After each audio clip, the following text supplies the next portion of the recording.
express how you are feeling, okay? And what do you notice most about this picture? So what's your first reaction? Think of adjectives. And what do you notice most about this picture? And then you're going to go off into your breakout rooms and you're going to talk about the picture. Okay, so what's your first reaction? What do you notice most about it? Are you ready? Okay, so here is your flashcard. 3, 2, 1, a half, a quarter, 0. Here we go. And this is your flashcard. Okay, so quickly think, what's your first reaction? What adjectives do you feel when you first see this picture? And discuss in your breakout rooms. Here we go, guys. I'm going to put you in your breakout rooms right now. Here we go. Okay, so we're going to have 3 breakout rooms. Here we go, guys. Couple of minutes, discuss what's your first reaction. What do you notice most about the picture? Here we go.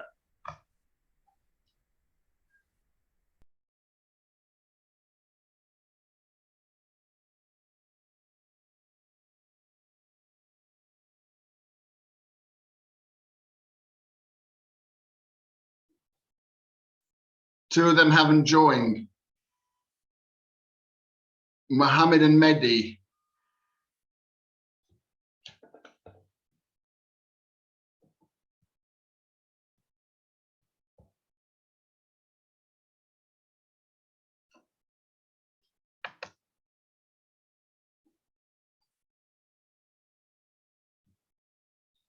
Hello, Olia. I'm just going to move you to a room.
Okay, guys, welcome back. Hello, everybody. So hopefully you discussed some ideas about that picture. Rory, what was your first impression of that picture? First adjectives that came in your head?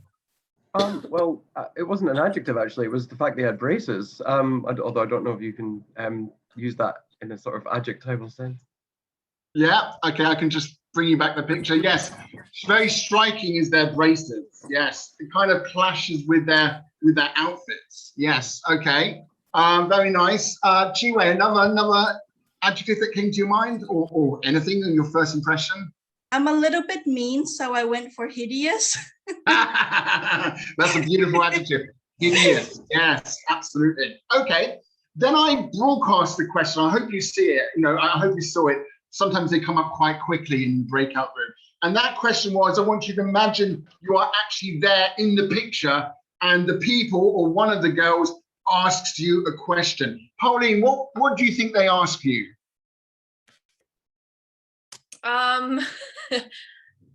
Okay, let's think. Maybe like, what is it like to be a teenager in the early 2000s? Because when I look at this picture, I'm thinking like the 90s, the 80s, like this picture is definitely the 90s. This is actually one of our hundreds of flashcards that we have here picking up dust on the shelves of IH Touring. And these are basically taken from catalogs, magazines, from the early mid-90s. Okay, our school has been open since 1993, and I'm not surprised that these flashcards are much older than that, really, to be honest. But we still use them. We still use them in the class because they can provoke conversation and they are striking. Okay, all right. Did anybody else, hands up, did anybody else have another question that the girls asked? Anyone? Chee-Way, did you have another question? I think we've talked about how it felt back in our good old days when we were in photo session from our school. So yeah. Sarah and I, we talked about how we used to panic before shooting and how it came out, something like that. Okay, all right. I'm just intrigued by this picture because the girl on the left obviously has her attention on something out of the picture. What is that thing that's outside of the picture that's got her attention? That's an interesting thing. Whereas the other one is just focused on the cameraman. Yeah. Okay, very nice, guys. Excellent. Okay, we've had your feedback. Now I'm going to give you a new flashcard. Ooh, exciting times. Okay, are you ready for this one?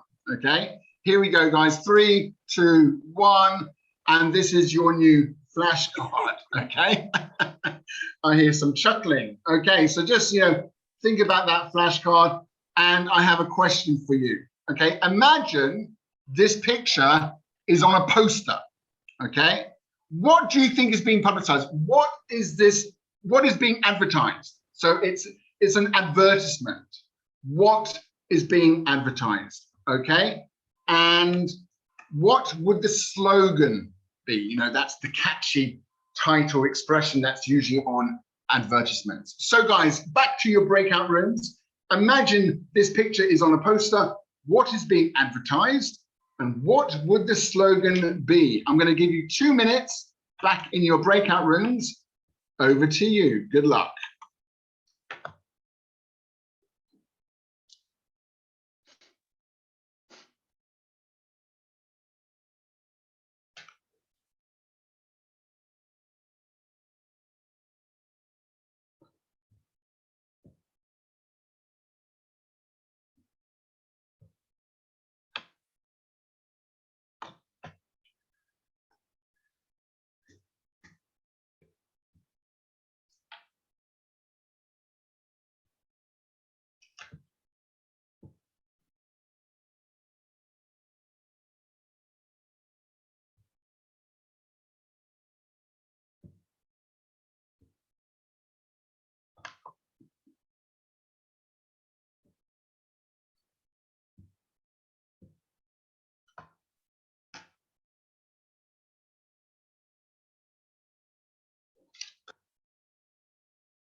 Okay, guys, and welcome back. Okay, so what what is being advertised thanks to this picture? Okay, let's choose somebody else now. Sarah, you were on your own for a little bit, but I did move you. Sarah, can you hear me? Yes, I can. Great, Sarah. So tell us, what do you think is being advertised and what's the slogan? Okay, so I was only in the breakout room for a few moments and my partner said some really good ideas, but the only thing that I was able to come up with was that maybe it's an advertisement for some kind of furniture company because they look really comfortable. Yeah, they're not that happy though, but yeah, okay. No, but maybe they're just, very serious at this stage in their lives. And they want something reliable and sturdy that they can spend their family time on in the living room. Okay, I love it. And do you have a slogan? Comfort you can rely on. Yes, I love it. Very nice, Sarah. Good one. Okay, let's move over to room number 1. And we have Ksenia. Ksenia, can you hear me? I can. No. Hello. Oh, yes. Okay. So what did you and Rory discuss? What do you think is being advertised and what's the slogan? Actually, I thought they're advertising clothes. Flowers? Clothes, yes. Okay. Skirts, dresses. Aha, yes. Okay, nice. And I thought it's maybe like, Gucci. Oh, yes. They look so, fancy. They look really fancy on this picture. Slightly old-fashioned, but you don't put such a fancy clothes when you're watching TV show. It's nonsense. That's true. Yeah, good point, Ksenia. Yes, absolutely. Okay, guys, well done. Very nice. 5 points for being so clever. And, again, you're talking together, you're discussing together. Okay, now let's move on. Remember this picture? Oh, yes, I'm sure you do. And now we've got this one together. Okay, your last challenge in your breakout rooms. I want you to imagine the story of their life. Yes, because both pictures are connected. Ooh, okay. And your mission is to create their life story. What is the connection between the picture on the left and the picture on the right? Okay, somehow they are connected. And I want you to use your imagination and create the story of their life. Okay, so again, 2 minutes in your breakout room now. Can you try and join those two pictures together and create the story of their life? Okay, guys, good luck.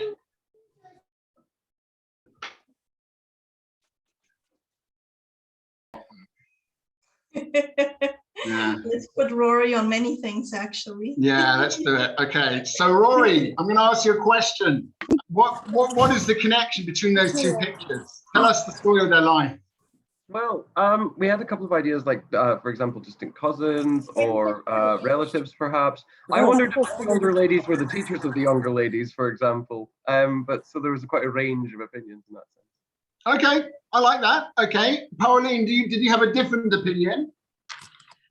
Well, Sarah and I talked about they could be sisters and just like the life story, or they could be best friends and became furniture magnet, and that's like the front of their new company after being so popular. Why not? Okay, so you're saying that the girls on the left are actually the women on the right as well, and it's just that picture was taken a lot earlier. Is that what you're saying? Yeah, why not? I love it. Well, very good ideas, guys. Okay, so sorry. It also an ad of a plastic surgery. Because one lady looks much younger than another one. Yes, it and almost looks like she's wearing a wig as well. Yeah. Yes. Okay, thank you, Ksenia. Very good ideas. Okay, so anyway, you have just done a freer speaking activity. Okay, so very quickly, let's think, how was this set up? What is necessary for it to be successful? Any plus points? And also, how could this activity be even more accessible? Okay, so you tell me, Chee-Way, how was it set up? Chee-Way, are you there? I'm here. Yes, I'm here. Hello. So can you answer some of these questions? How was this setup? So if I remember correctly, you first showed us one picture of I'm just gonna call them twins because that's faster. So you showed me a picture, you showed us a picture of that, and you got us thinking about like what comes into our mind first, like what adjectives perhaps. Yes. So we are also brainstorming the adjectives. And while we are talking to our partners in the breakout room, that becomes more than just speaking about adjectives, because while we are speaking about that, describing the picture, more things come into mind. And then after that, you gave us another picture, and you didn't tell us how it relates, but then you told us to try to think of like different types of advertisement we can use with that picture. And right after that, you got us connecting the two together. So all the time, I'm actually steering you guys. It's not just a case of, right, here's two pictures, go off and talk about them. Because if you do that, it's very much like, how's your weekend sort of question. It's open and you're not going to get such a response. So I'm being very scaffolded, and the activities are very, very scaffolded, and you, the teacher, are steering the students in the right direction, and hopefully they will all be on task answering each question as they go on, and then move on. It's an organic conversation. Chee-Way earlier in the break with me said it's very much like a dogma lesson. Yes, it is, because you don't know what the outcome could be. The students are guided, but they're still very much open to a free speaking activity, and they could discuss whatever they want, and the outcome is always going to be different. I had a lot of outcomes about those two ladies on the sofa. You can you can imagine a lot of things about that. Okay, so what's necessary for this to be successful, guys, is to be scaffolded. Don't just put them into a room and say, right, talk about these pictures. You have to break it down and scaffold the activity, okay? Which is basically the plus points. Now, how could this be more accessible? Normally, this activity is done face-to-face with real flashcards. And so each pair, and there could be 5 or 6 pairs, depending on how many students you've got in the classroom, have a flashcard each. So the last activity, when they're making a story, is actually with 5 or 6 different flashcards as opposed to just one. So it could be a lot more dynamic. I'm just showing you today the basics of how you can do this online, because let's face it, most of us are still teaching online. Okay, guys, so I hope you have enjoyed that. That is my email address if you are interested in contacting me. And this is a QR code. Ooh, exciting. A QR code to a bunch of materials. Yes, all those questions that I've just asked you about those flashcards are included, plus also a couple of other free speaking activities as well. So please download that. If you can't download it, you don't have a QR code scanner, talk to Chee-Way and I will pass the information on to her. Or you can just contact me and I can send you the materials. Okay, guys? So thank you very much. Does anybody have any questions? Yes, I have. Hello. So, sorry, hello, it was my first time. I really love it. And can I ask you, when is the next webinar? Oh, okay. Well, this is the first time I've done a webinar for Chee-Way and Rory, so I'm sure hopefully they will invite me again to do another one. Chee-Way, will you invite me again? Of course. How can I not? And Chee-Way can answer when the next webinar is. When's the next webinar? Somewhere in August. Yeah, somewhere in August. Great, okay. Perfect. Thank you. Does anybody else have any other questions? No? No? Okay, well, thank you very much, guys. I hope you enjoyed that. I now have to dash off because I'm going to a restaurant with my friend. Wow. Nice to see everybody, okay? And have a good day. I think, Rory, you're up next, aren't you? I am, Glenn. Thank you very much. That was really good fun. Thank you. Thanks. Okay. Thank you. Bye, guys. Thanks a lot. Bye. Thank you. Bye-bye. It was so fun, and I'm so sad that I just managed to get into your so late. Is that all, or No, yeah, I think so. I'm actually up next. That's a great segue. Is it over? No, it's not. It's my turn. That's fantastic. Thank you very much for setting that up. I didn't even have to try. Right. So Glenn was talking about freer speaking activities, and that will be quite useful, especially now as we move into summer, when we start to go and start up summer camps. And that's what I want to focus on with my presentation today. So what I should do is just make sure that everybody can see it.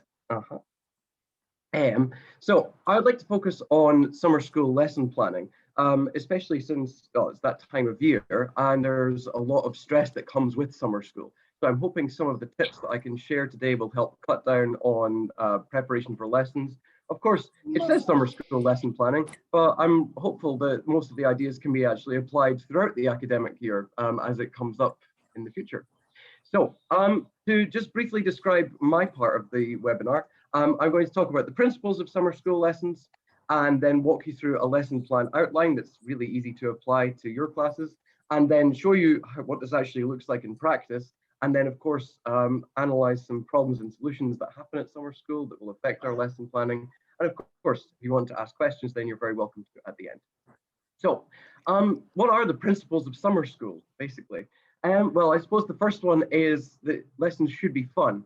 Well, because it's summer school and we don't want to have anything too serious, but at the same time, we should try and be as fun and as creative in our lessons as possible. The other thing is that it should be useful or at least relevant. So we should talk about things which are related to the students themselves.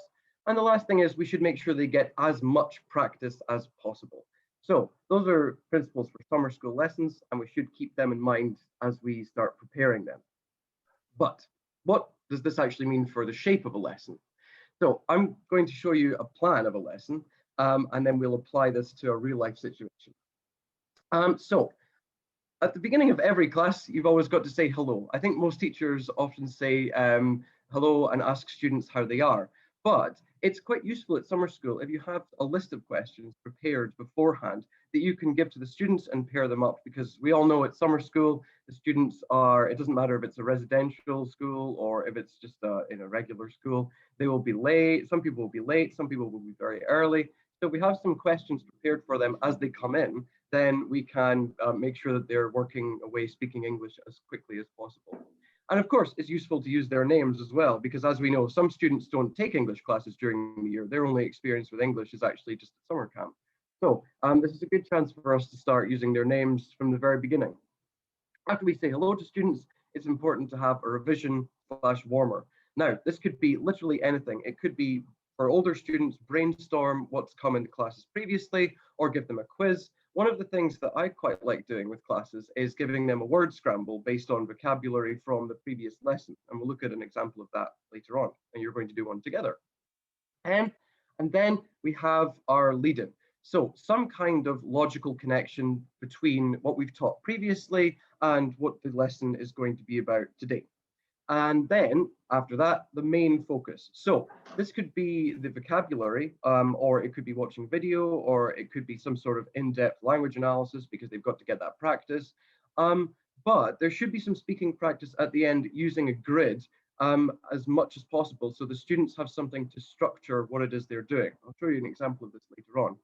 In terms of vocabulary, one of the things that can be done, which is a bit more fun than just doing straight up matching tasks, is if you go to the British Council website, for example, there are small versions of flashcards, and they can be stuck up around the room using blue tack, and then you can ask your students to do a survey or a gallery walk instead of just actually matching words to pictures, for example.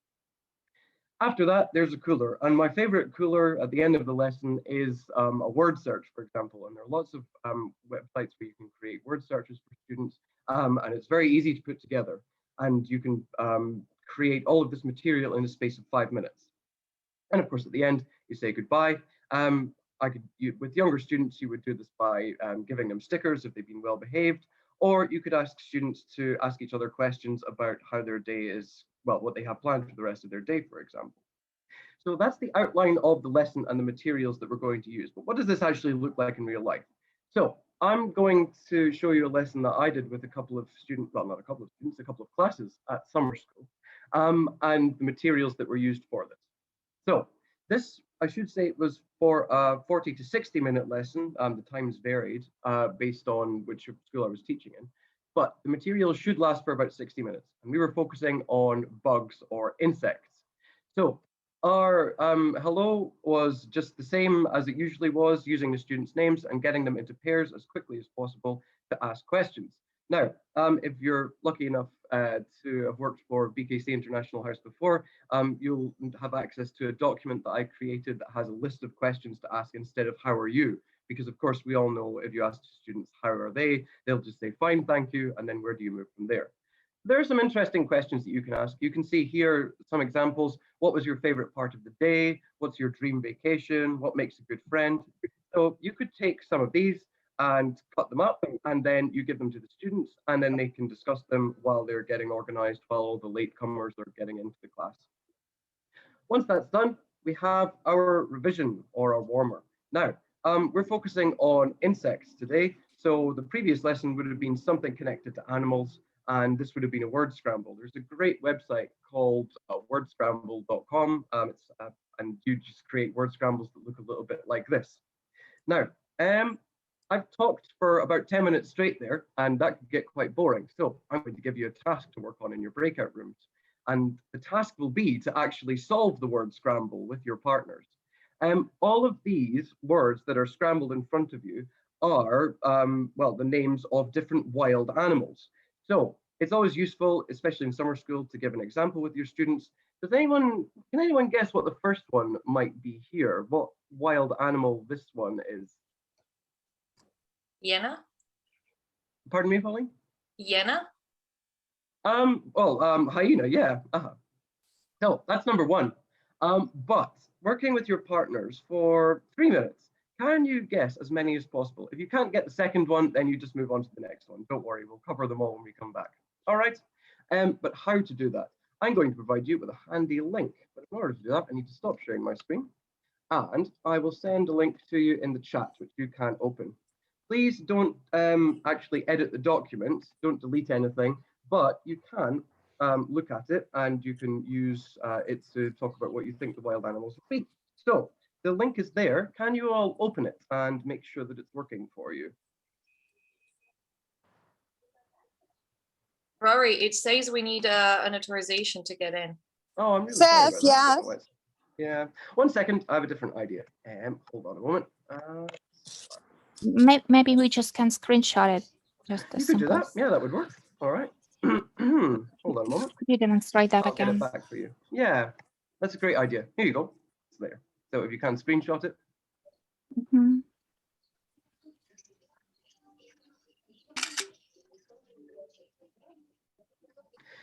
Great. So did you all manage to screenshot? Yeah.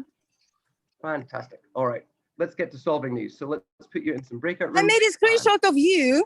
Oh, okay. That might be somewhat less sorry. useful. Don't worry. If you've not got it, then I'll be able to give it to you in the breakout rooms as well. So let's put everybody together. And hold on a moment. Let's have three. So 3, 2, 1.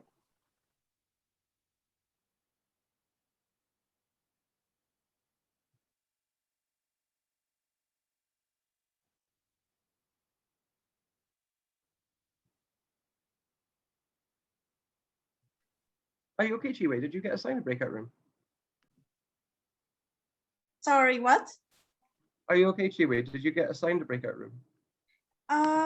No, but I can join to any one of them. Yeah. Okay, that's fine. And Mehdi, did you get the notification to join a breakout room? Oh, maybe his internet connections. There we go. Yeah, the connection in Iran and Vietnam is quite bad, so sometimes they can't speak. That's life.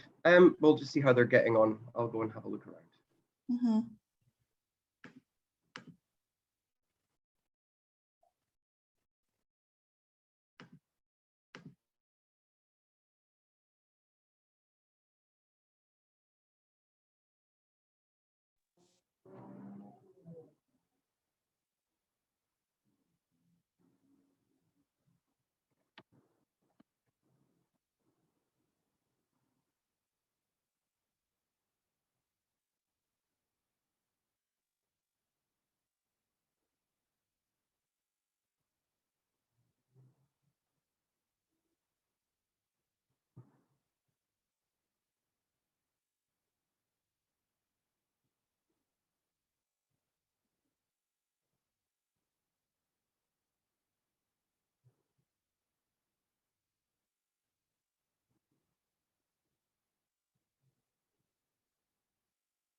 Lizard, but oh.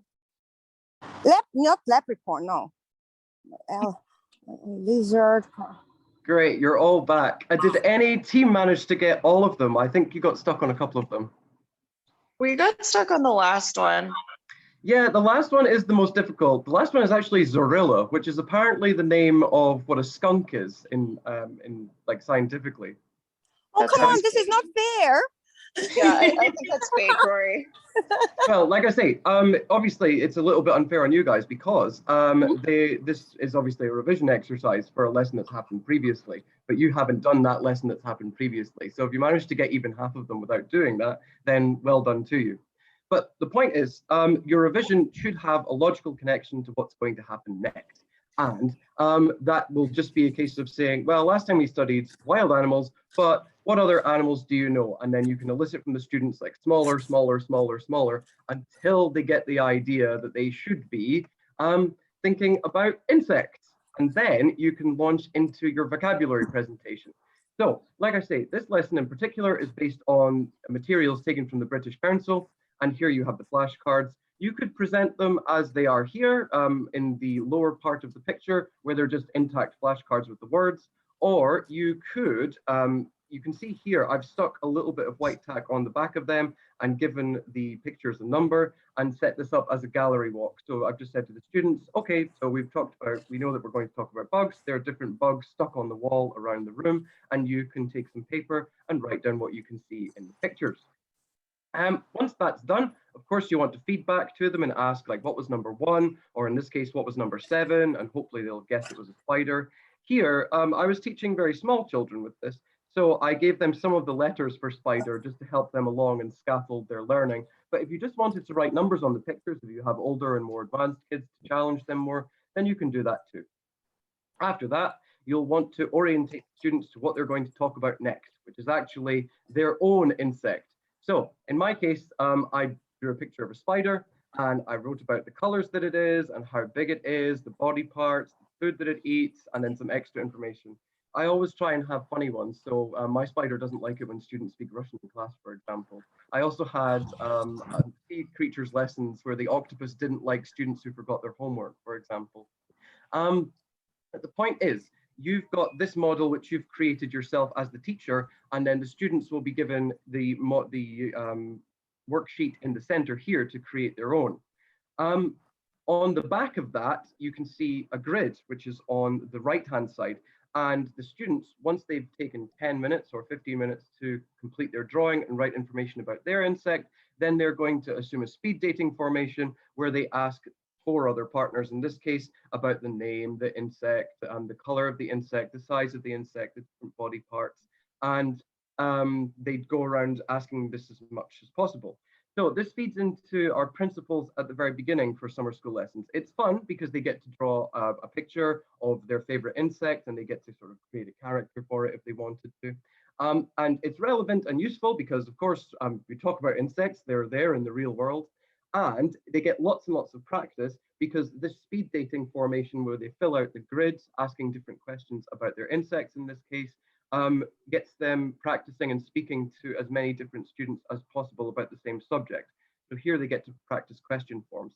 I've given them just the name of the different aspect to cover, but if you have lower level students and you wanted to write the question in the box to give the students a bit more support, then you could do that too. All of this material only took about 5 minutes to put together. So you can see that it doesn't take that long at all. And in summer school, you often have to teach with very little notice. You have sort of last minute additions to your classes, last minute changes. And this is something that can be employed pretty quickly and quite effectively to give them the maximum amount of practice. But of course, once they've spoken to each other about their different insects in this case, we'll want to calm them down towards the end of the lesson. And how best to do that? With a word search from worksheetworks.com. And here it is there. I've just added in all of the words from the British Council's flashcards, and they're all hiding in this word search here.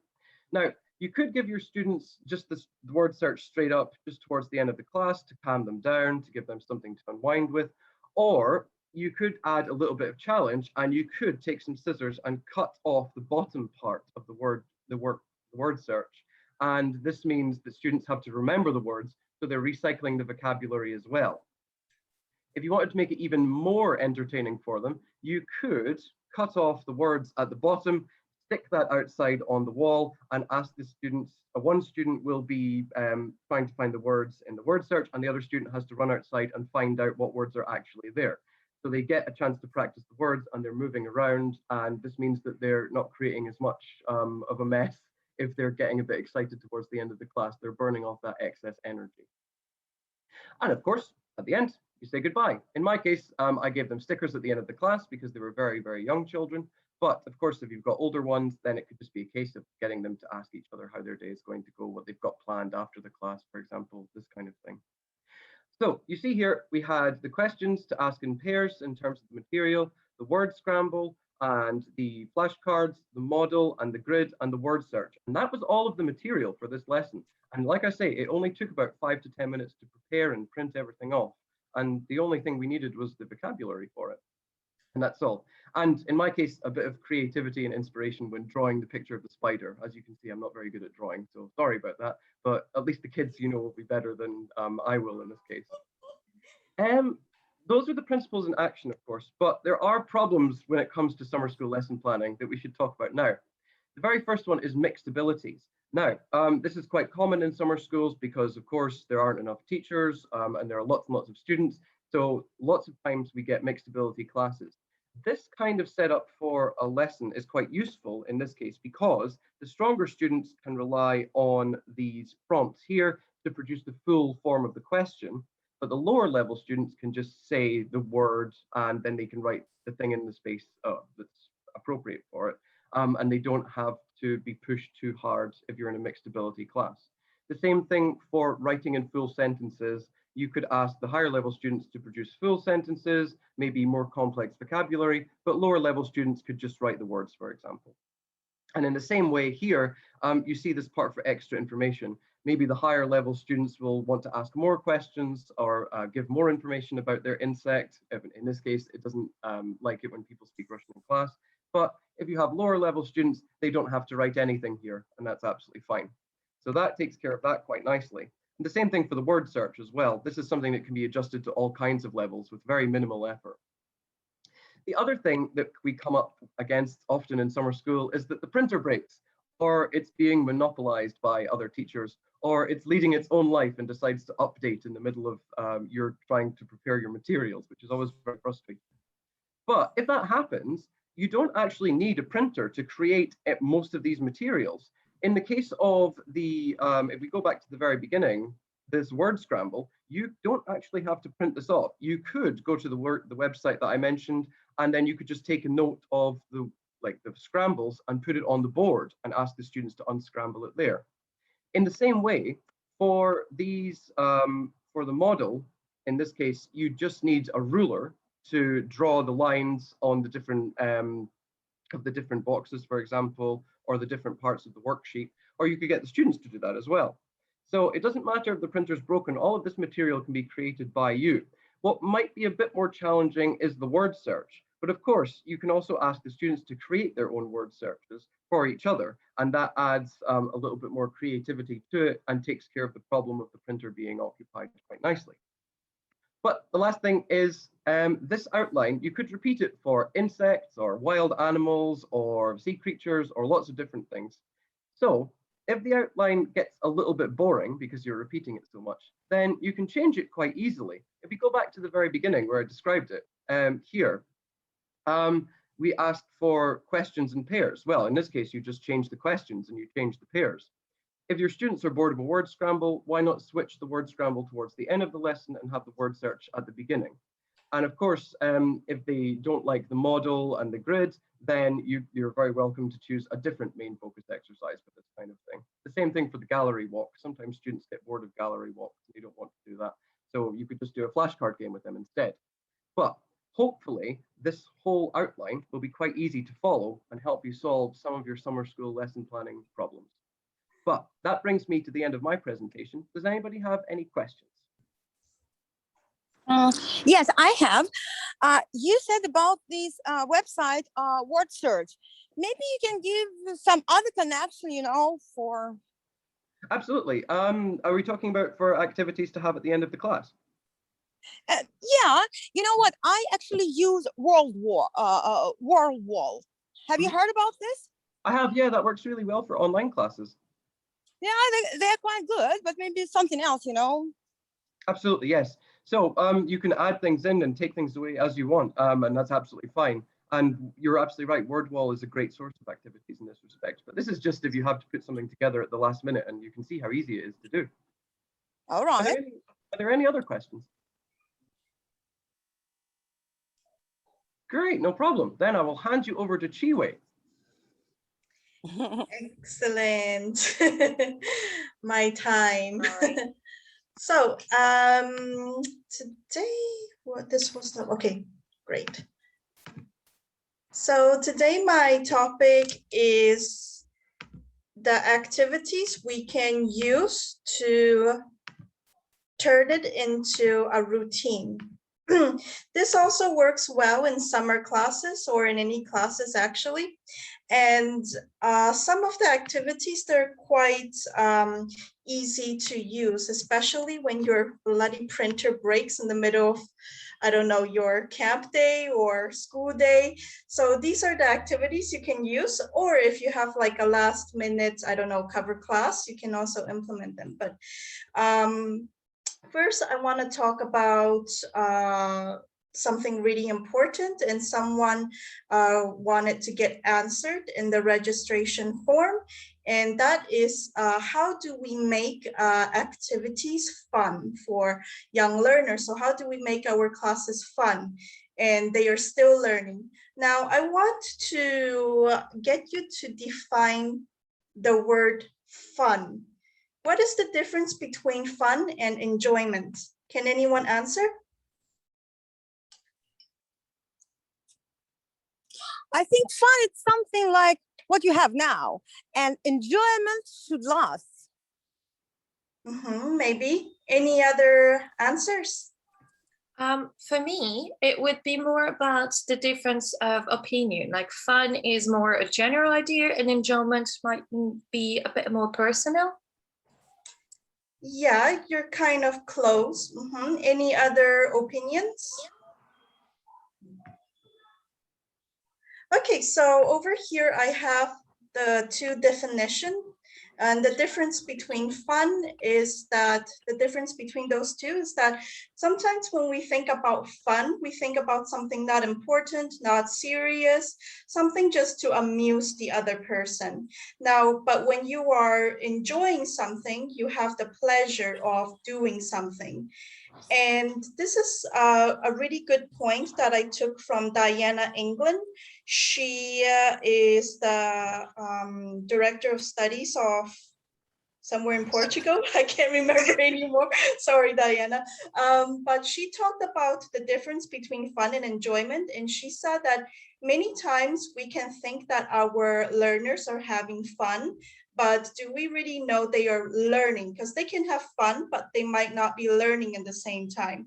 So the best way to get them to learn a subject is to get them to enjoy the subjects rather than just having fun. And I have a case study over here. My student, his name is Philip, and he's been going to the city camp and he's been having lessons with me in the same time. But I've noticed something. Now, every time I ask him, what do you remember in your city camp? All he said was like, oh, I don't remember.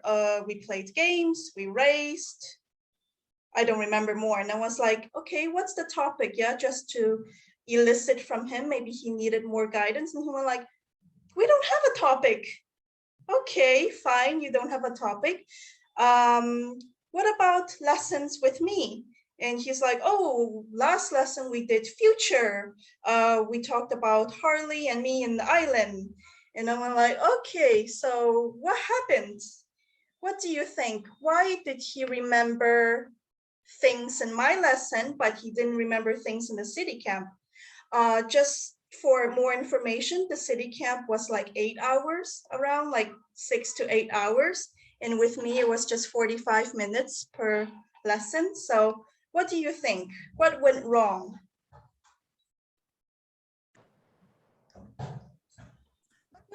nothing was wrong. I mean, it's obvious.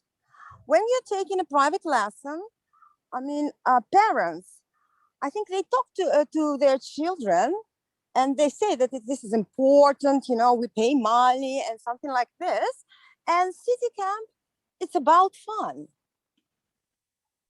It's not about learning, you know? What do you think? And in my opinion, of course, your lessons were maybe engaging, that he remembers that. Possibly. Well, I think it's meaningful. It has the purpose. He's motivated because he knows what he's doing. And in his city camp, it's not that meaningful. And there is no motive for communication probably, or just no motive to study. He perceives it as just fun and not educational thing. However, I think it's not that good because city camps, well, should be educative and should be enjoyable, not well, fun, but enjoyable more. Exactly. Maybe this. Oh, sorry. Go away, Chee-Way. No, Pauline. I was like, maybe your lesson is a bit more tailor planned to his own likes and needs than the city plan, because like city camp, you don't always know your students beforehand, so you might plan as much as you can, but it might not always work because they either don't like the topics, or they have an off day, or they don't like the people they're with. I mean, Possibly. Sarah, any ideas? Yeah, I think that what everybody said so far sounds pretty accurate. And also to add on to that, maybe just it was an overwhelming amount of information, emotion. There were probably a lot more kids at the city camp. And as you said, it was a lot longer. So, you know, for especially kids who have a shorter attention span, it could be difficult to focus in on one specific thing that happened. They remember just like their overall impression from the day.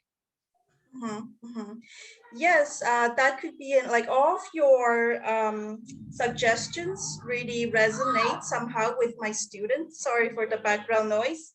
I have kids running around and making noise many times.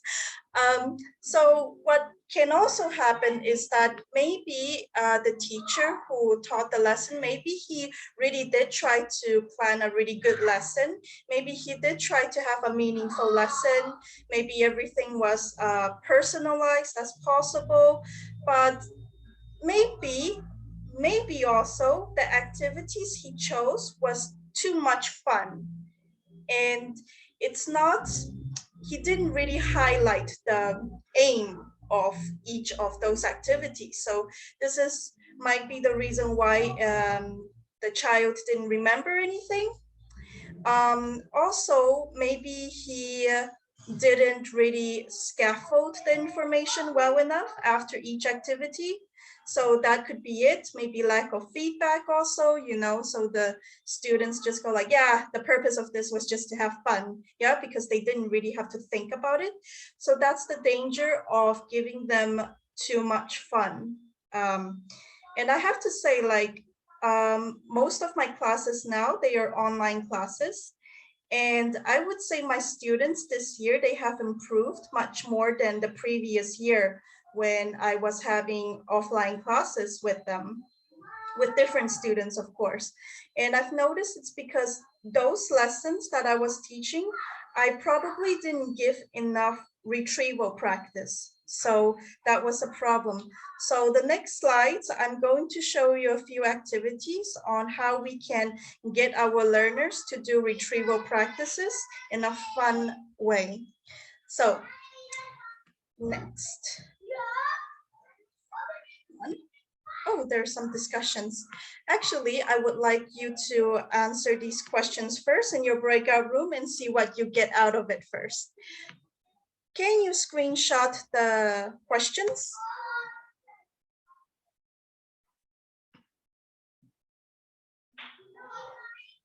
Okay, you ready? Got the picture out? No, not yet. Wait a minute, please. Okay.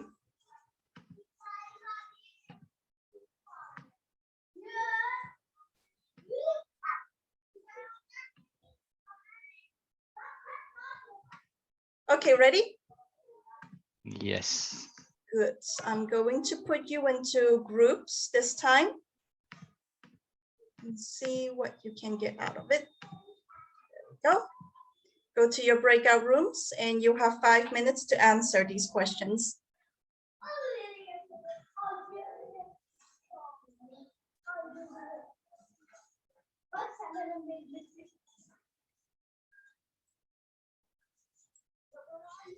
Okay.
So, what did you come up with? What causes students to forget new vocabulary and grammar? What do you think?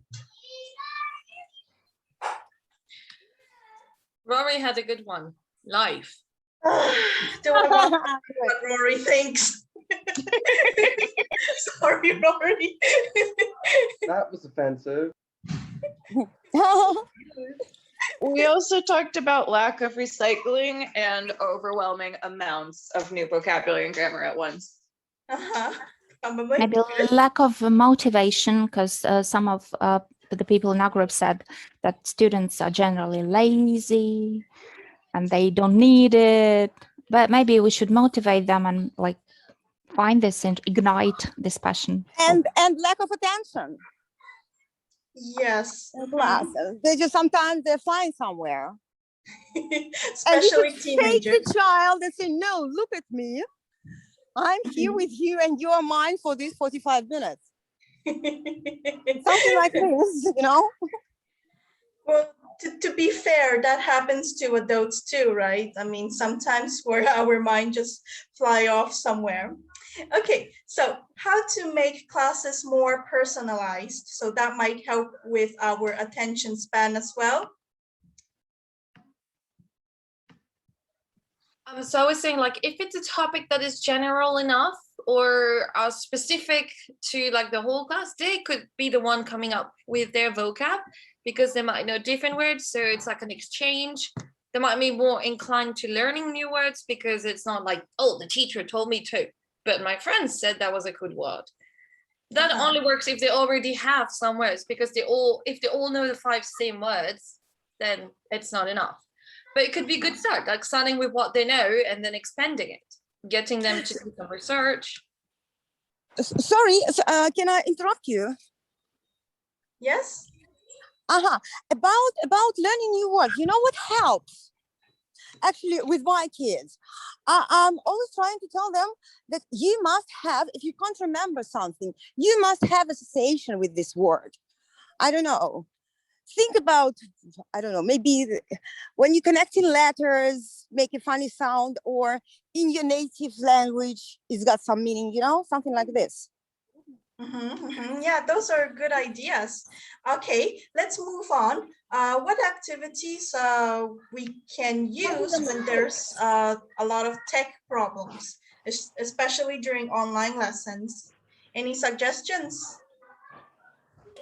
I remember one suggestion Chee-Way gave me when I had this technical problem. I just couldn't connect to my student.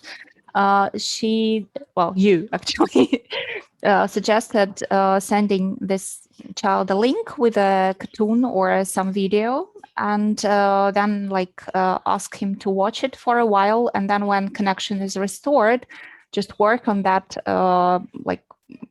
video and ask some questions and maybe have some discussion. So, well, I haven't tried it yet, but I think it might work to solve these temporary connection issues. Yeah, but make sure that the video is not too long as well, right? Around 2 to 5 minutes, 5 minutes maximum, depending on the age. If they are like teenagers, 5 minutes is perfect. Yeah, of If course, it they're shouldn't be younger like a film for like an hour and a half. Sorry. Of course. Excellent. So I have here finally some suggestions, and I call this the 5 vocabulary drama. I got it from Dave Cleary. He was in one of the workshops and he shared it with us. So basically what we do is every lesson, in the beginning of the lesson, we get learners to write down 5 vocabulary they remember from the previous lesson. And then after that, there are a few follow-up activities we can do from this one task. And I want you to go to the breakout room and discuss with each other on what do you think is the follow-up. So they think of the 5 vocabulary, they brainstorm it, they write it on their notebook. And then after that, the teacher elicits from them about what could be the next task after that.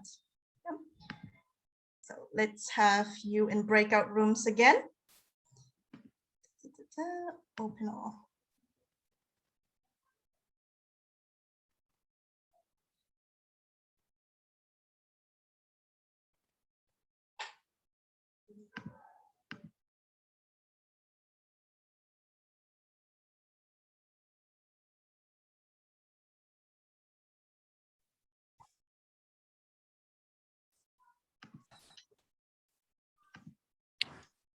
Okay, so I heard some cool activities, but I will share mine right away as we don't have a lot of time.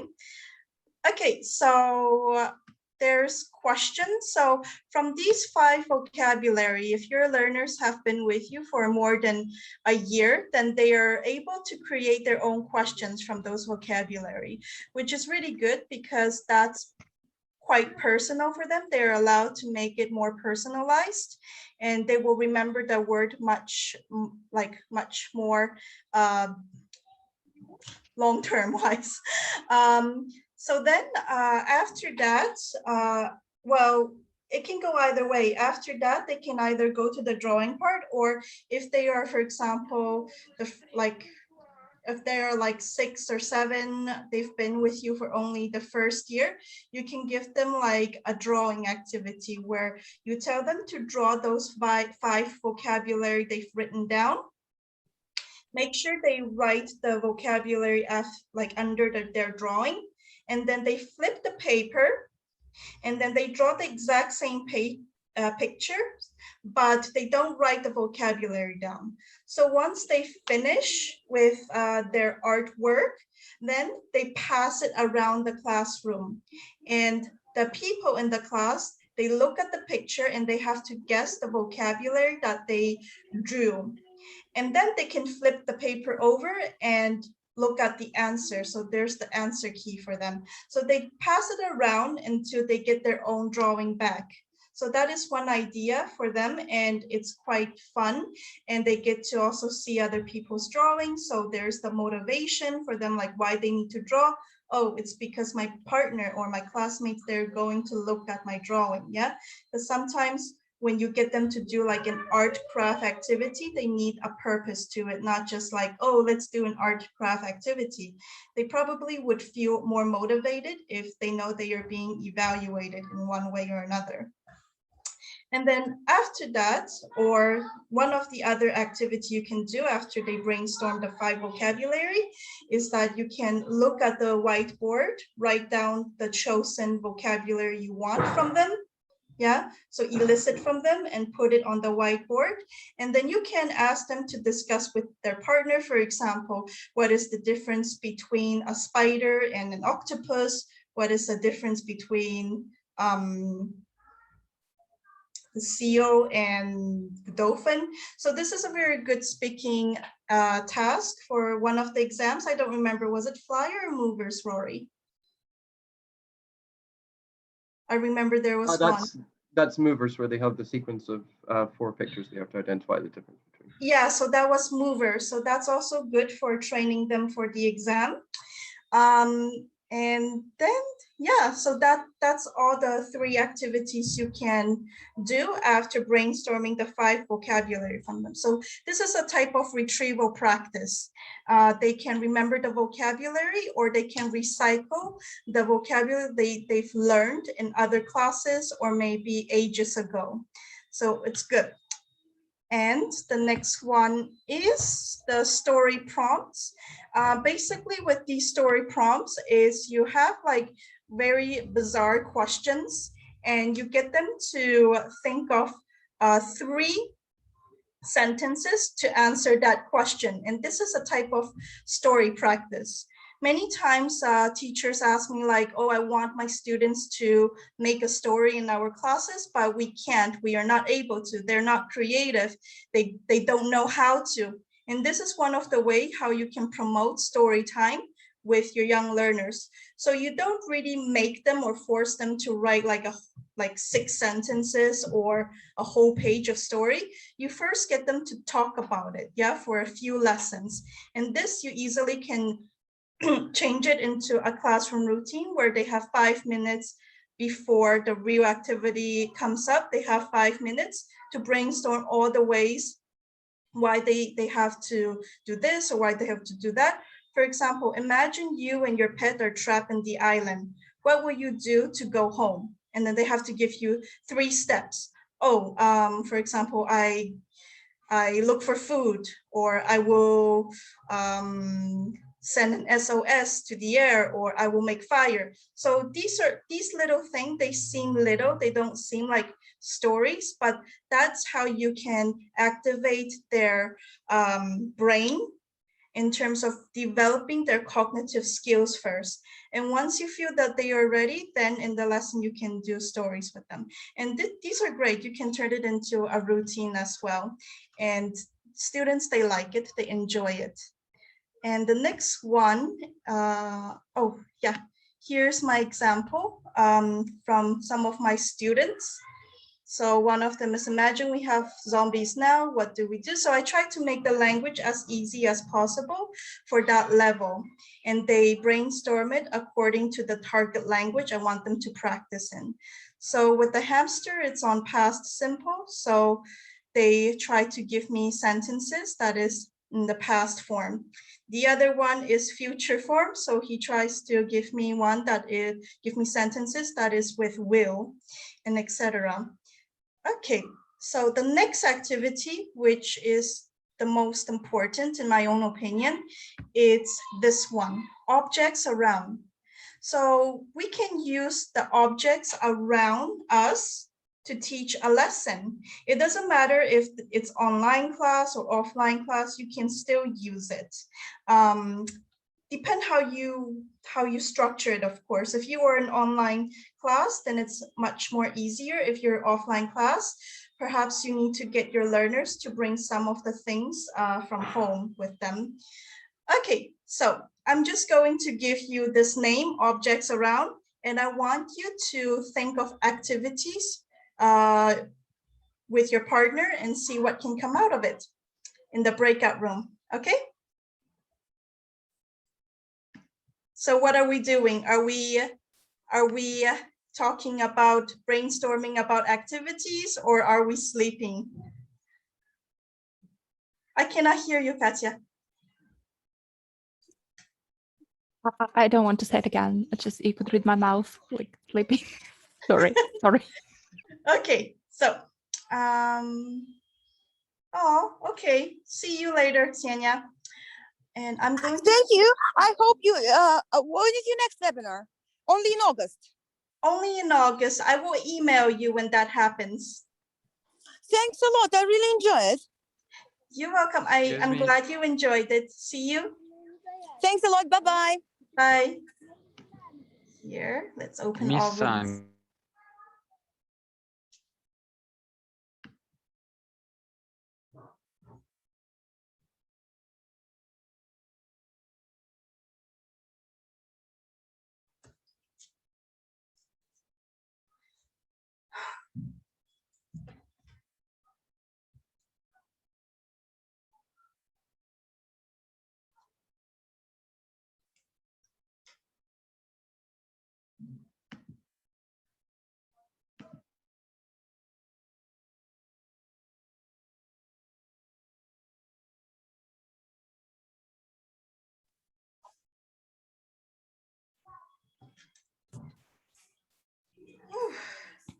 That was quick.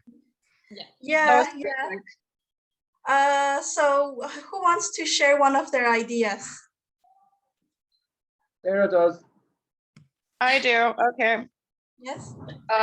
So I had a stuffed teddy bear on my couch, and I was saying that you could use that to start with vocabulary about body parts, or vocabulary for planning a vacation for this bear, or if you've covered, for example, school item vocabulary, then you could say, you know, what does he need to put in his knapsack to bring to school with him today? Or just simple things like that. Excellent. Cool. And the other group? Where is, or find something blue, soft, hard. Like basic that kind of works, sometimes doesn't. When the parents don't get the M and they just bring every object to the child, and you're like, yeah, just the kid needs to move. Okay, cool. Yeah, and for Excellent. prepositions, I use various boxes and like opening and closing things. Like what's inside what. Okay. So we are reaching the end of our webinar, and I'm going to share with you one of the activities I did with my juniors. They are in Vietnam, and we have a lot of tech issues because the internet connection is just not well there. So many times I don't do mirror board stuff with them. I can't do Google Slide with them. So what I do is I use the objects around. And so here's one example. I'm going to show you 3 objects. One is going to represent my past. One is going to represent my present. And one is going to represent my future. Okay, so you look at the object and you guess which one is which one. Which one is about my past, which one is about now, which one is about my future. Okay, so I have shoes. Yeah, one of the shoe that I have. And then one is my diary. Yeah. And one is a past that some of you are familiar with. And I still have it for mischievous reasons. So guess, so a past, diary, and shoe. Which one is about my future? Which one is about my present? Which one is about my past? Guess, guys. I think the diary is about the future because you're planning out your week or your month or just what you have to do in the days to follow. Initially, I thought the past was about the past, but it could be about the future if you're planning to use it for future mischievous activities. Yeah, if they are mischievous, I have to say, if this is for your future, I don't know you anymore. If you want to use this past for your future, Chee-Way. No way. Ouch, that's getting personal, too personal for a webinar. Okay, any other guesses, Katya? I guess the pass is for the past when you were in Moscow. The shoe is like a souvenir from Turkey, and the planner is for future. I'm sorry, my daughter keeps interrupting. Okay, so the past is about my past, and I still have it just because. And the shoe is about my future. I want to travel more, and I'm hoping to have more comfortable shoes to do that because I've been getting blisters. And then my diary is my present moment because I need to plan my daily life. So this is one of the tasks you can give to your learners. It can be about anything. The other day I showed them food. Yeah, I showed them 3 objects, 3 food objects, and I get them to guess which one is my favorite. And you know, they are retrieving and recycling vocabulary of food. So that's what you can do. Okay, that's the end of our webinar. Is there anything we want to say, Rory? Yes, there is. We have a cheeky presentation to kick off the start of our advertising for the Monkey Puzzle course. So I just need to share my screen. You can run now if you want. No, don't run. I'm talking. That's important. Right. So yes, like I say, starting on, hold on. There we go. Starting on the 16th of October, this is when our new, well, our second running of the Monkey Puzzle course is starting up. And this is a teacher training course designed for teachers who are just fresh off CELTA, or maybe they just finished their PKT exam and they want more support from a pair of professional trainers. In this case, it's Chee-Way and myself. Or if you're having problems with a very specific age group, for example, preteens or very young learners, then this would be ideal for you.